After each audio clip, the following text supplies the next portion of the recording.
Le CX-60 de chez Mazda ne vous suffit pas et vous avez besoin de cette place, alors laissez-moi vous présenter le CX-80 et le dernier né des SUV de la marque. Avec ses lignes épurées, vous le voyez, sa calandre hyper imposante et ses jantes 20 pouces, et le CX-80 affiche une prestance certaine. Et puis sa longueur de 5 mètres, ça lui confère une silhouette assez élancée. Et oui, 5 mètres, mais c'est du 7 places.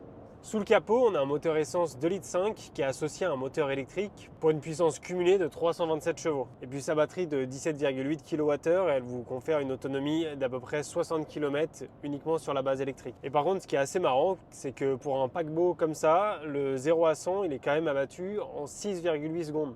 Donc c'est plutôt pas mal. Donc à l'intérieur, on vous a dit qu'il y avait 7 places ici. Donc là, c'est la configuration que j'ai aujourd'hui, mais vous pouvez aussi choisir d'avoir 6 places pour être un peu plus spacieux. Les matériaux, vous le voyez, ils sont de qualité. Ici, c'est un espèce de petit tissu, c'est assez sympa.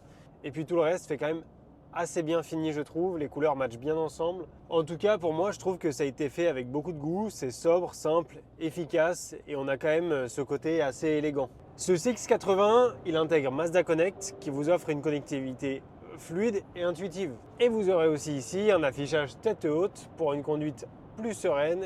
Et je vous avoue qu'ici, en plus, il est bien placé. Donc ce CX-80 proposé à partir de 63 100 € et combine élégance, performance et praticité pour des familles nombreuses. Ce sera la petite conclusion d'aujourd'hui. Voilà.